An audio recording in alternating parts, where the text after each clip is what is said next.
I'm Justin Pfeiffer, your SVP of Education.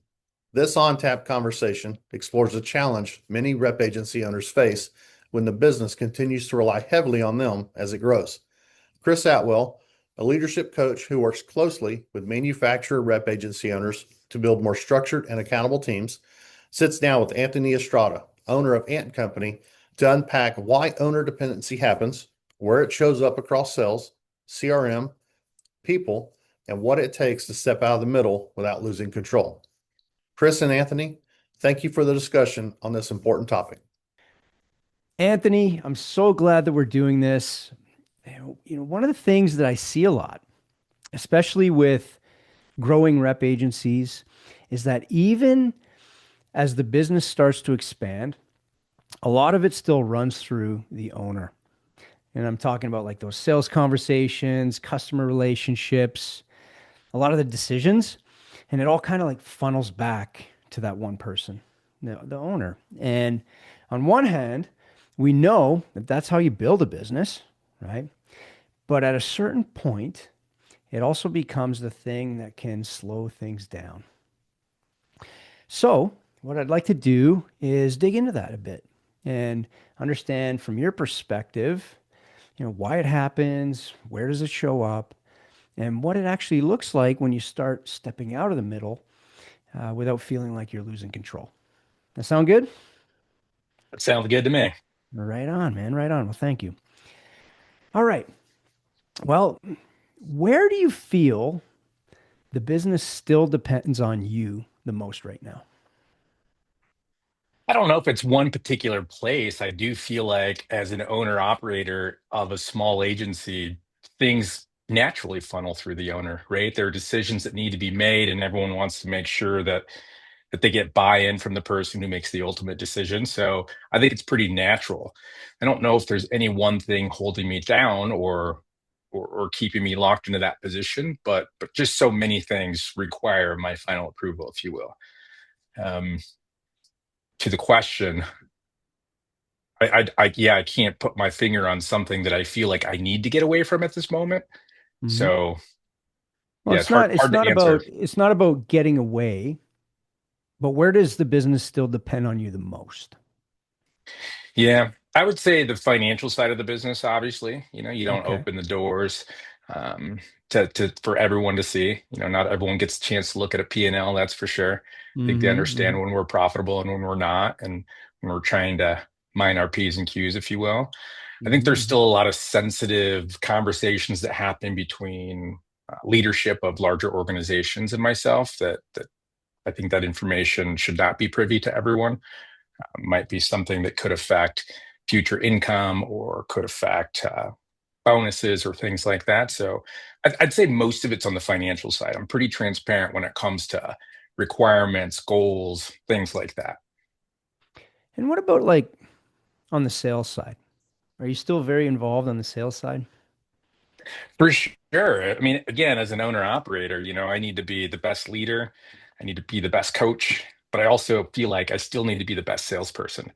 Mm. And that's not to say I'm in competition with the people that are helping me grow my business. It's just something that is part of me and who I am. So a lot of the sales stuff does come through me by way of planning, organizing. Um, but otherwise, my team is very, very autonomous in how they manage their sales goals and their customers. Hmm. And how do you find being involved on the sales side? You've also got the people that you're talking about, they're autonomous, right?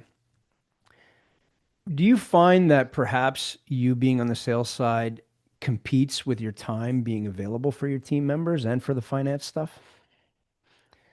I think so too, in a certain extent, right? Because you can Hmm. only spread yourself so far, you know. Hmm. But what I love about my team, including the inside, is that when we're moving around the market, we call each other to share wins or exciting things, right?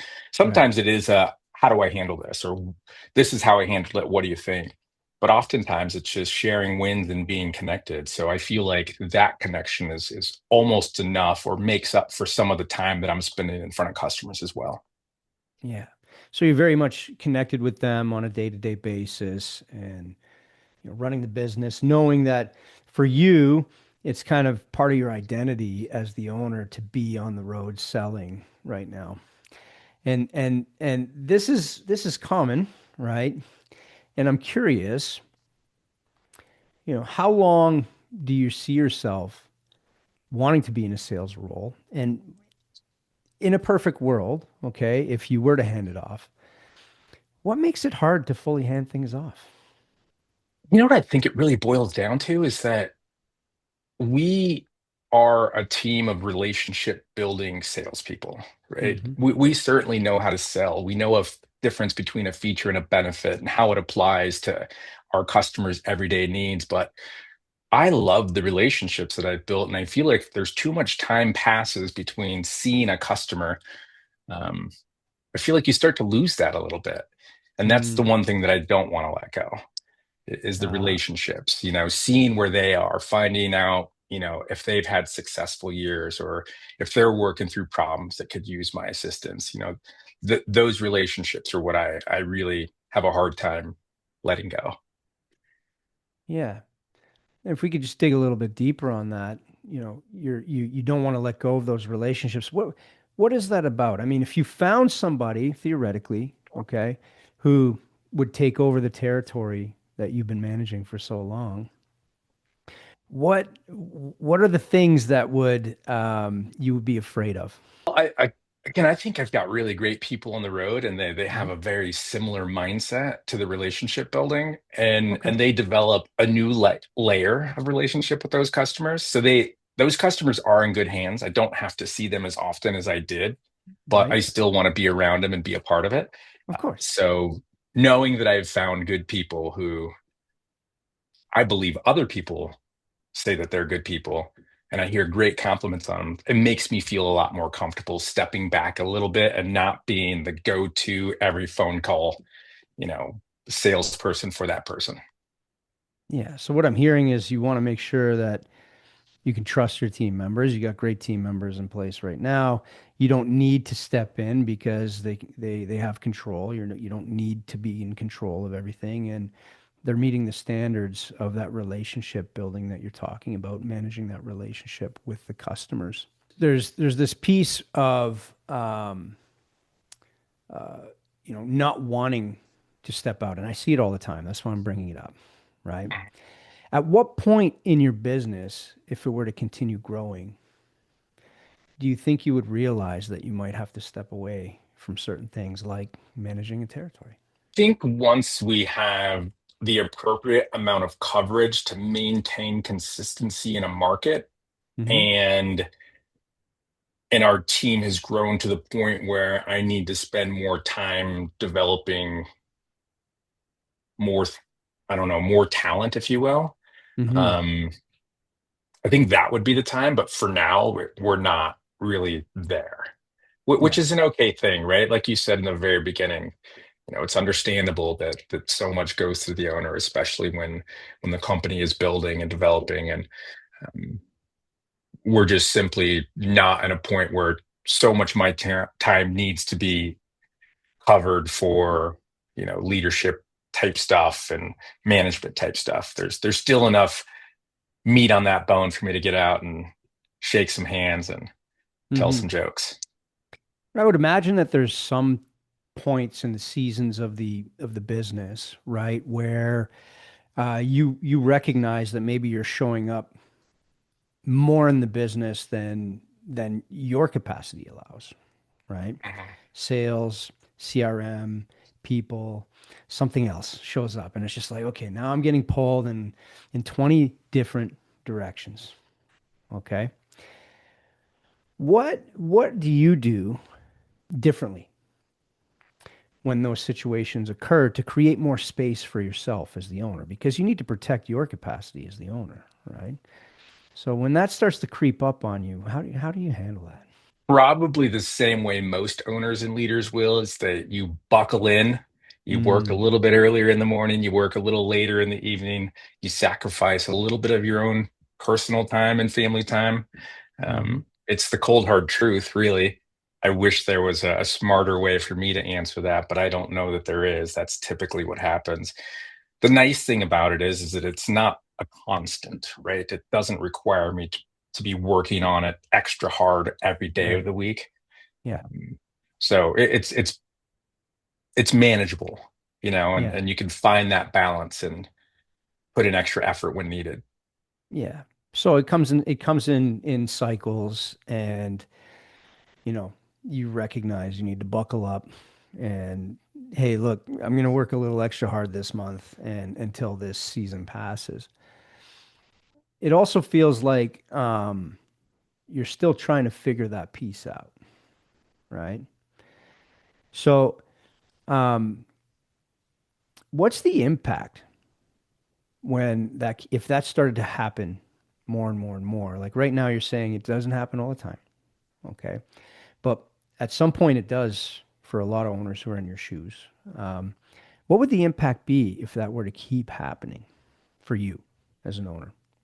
It's not often really prolonged. I've certainly been through a season that went through most seasons of a year. Um, and those were really trying times for sure. Mm-hmm. And when things like that do happen, I feel fortunate that I identify some patterns that will allow me to make smoother transitions when it happens again, right? We make ourselves more efficient as a team, as Mm. individuals. We put processes in place so that I spend less time managing the day-to-day things and can really focus on the things that are making an impact on the business today. Um, but if it does happen and it feels prolonged, I think that's when I have to start thinking about whether or not I need more help. Um, that's where getting a CPA made a lot of sense. Mm-hmm. That's where hiring someone to be our media guy made a lot of sense. Um, and those are things that are very, very important that I would spend more time doing than I really needed to. So relieving that freed me up to do other things. And as those patterns again are recognized, we'll continue to make small adjustments to ensure that we don't have to have such an obstacle when it happens again. Yeah, beautiful. So these are you're taking those experiences, and as they kind of stack up, it gives you an opportunity to think of, hey, how can I treat this differently next time, right? So that it doesn't Mhm. continue to drain me if this does reappear. And what I heard there is that there's an opportunity to systemize things, create processes, which everybody should consider, hire people to handle those things for you, and those are ways for you to figure out. Fantastic. I'm curious if you've got a rep agency owner who's building his business right now. Okay, if they're listening to this and they feel like everything is still running through them, okay, all the time, what do they need to get honest about first as the owner? What do they need to get honest about first? Because you've been doing this for a while. I think it's okay to be vulnerable and understand that you can't do it all. Hmm. So being honest with the fact that I can't do everything. I know I've committed to doing everything, but some commitments need to be broken when you get to that point. Mm-hmm. And if you can if you can be honest with yourself about how challenging it is and be vulnerable, you can ask for help. And it could be a conversation with a fellow rep who's been through it so that you can understand that, all right, I'm not the only one going through this. Other people do experience it, and other people have come through like a shining star. Mm-hmm. So I would say that would be the first thing. And I love that because you mentioned one particular thing that you hired a person for media. And can you give us an example of why that started to creep up? I mean, were you doing the media stuff yourself at first? Is that what it was looking like? And Yeah, I mean, I did all right at it for so long, but I'm really, in comparison, I'm terrible at it. This was This was long before AI could help you generate a really right. smart, witty post. This is before AI could help develop a really cool tagline or a great image to help illustrate, a feature or benefit of a product or even of your own team.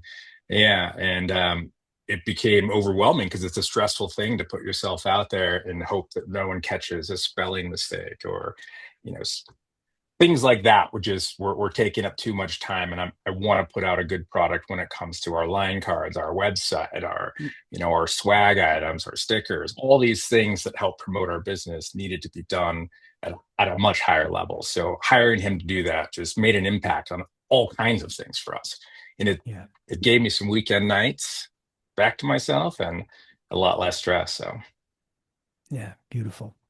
Are there any, you also mentioned that you hired somebody else. Who was the other role you hired? You had the, oh, our CPA, yeah. your CPA. Yeah. So same thing. I mean, how did that play out for you? How much time did you save for yourself in that case? Because it sounds like you got your evenings and weekends back from the media side. How much did you add with the CPA hire? If I had to put it in hours, it probably wouldn't sound like I'm being honest. I was just so tedious about everything. Everything Right. needs a check mark, everything needs to be highlighted, everything needs to be put in the right category. And it was important for me too, growing a business, to watch the finances, to Hmm. understand where all the revenue is going and what it's needed for. And, if I needed it for something else, well, where am I going to take it from? I didn't want to just take it. I wanted to make sure that it was going to make a good impact, but also know that it was going to suffer somewhere else. So every single line item was accounted for that. And that was always weekends. I'd literally Weekends. get up in the morning, say good morning to the wife. We'd have a quick breakfast. I'd go to the office and I'd be there Saturday, just going. It wasn't every Saturday, that's for sure. But it was a lot of extra work, going through the commissioning, making sure I understood where the value in each brand was and how we're being compensated and making sure that everything is accounted for. So if I had to make a guess, it was probably 10 to 12 hours a week. I mean, a Wow. month rather, A month. not a Yeah. week, but a month. Still more But than a that's a full lot of day. time. Yeah, Yeah. that's a long day to be sitting Yeah. at a desk crunching numbers. Yeah. Yeah, absolutely. And I bring that up because when I think about approaches to freeing up capacity for yourself as an owner, you want to consider certain things, and you can always delegate things, right? That's one thing that you're talking about right now is, you hire new people, or you delegate them to existing people. You can always systemize and automate things, right? So you've created processes around certain things. And then, you know, obviously in your case, you're still doing a lot of the things that you love. It lights you up. You love the relationship building. So it's like you're scheduling time to do that stuff, right? You can schedule it. And then the fourth thing is you can eliminate it altogether. And we're often reluctant to do that, but I would imagine, there's ways that we can eliminate things. And there's certain things we do in our business that if we eliminated it, would anybody even notice, right? So we think about it that way. And I'm hearing a lot of that in your journey. So this was great. And I think it's something that a lot of owners are going to relate to when their business grows, but the responsibility doesn't always shift with it. One thing that I would like to highlight here based on our conversation is that it's okay to do the things that you love. If you've got things like relationships and people that you're serving, and your capacity allows for it and it gives you energy, we don't want to get rid of the energy generating stuff because we want our business to be fun, right? We want to enjoy our business, and I'm hearing that that's really important to you, as you still are involved in certain aspects of your business. And until you start to create space and trust in the team, like you've shared, it's really hard to get out of the middle, get out of working in your business. So I really appreciate you being open about it, especially while you're still working through a lot of this and growing your business. And there's a lot here that people are going to take from this. So thank you, Anthony. I appreciate your time. I would like to say one more thing about where I Please. grew a lot of confidence in Mm-hmm. managing these problems. It's through associations like AMAR, it's through Mm, associations like MRF and CPMR. You make connections with people who are going through the exact same things you are. And if I've used this word before because I think it's very, very important, if you can be vulnerable enough to ask a question, you're going to get an answer that might resonate or relate to the situation you're in and help you get through it, or at least give you some advice of how not to do it. Because sometimes we also share those things, right? Like, you don't want to do this, yeah. but yeah, these associations and the relationships built through these associations are very, very valuable. And I encourage people to continue to ask questions and share stories. Yeah, that network is so powerful, and that's exactly the purpose of these recordings, is to express those, and hopefully others can connect with it and uh, get the messaging from experienced owners like yourself. Well, thank you. You bet.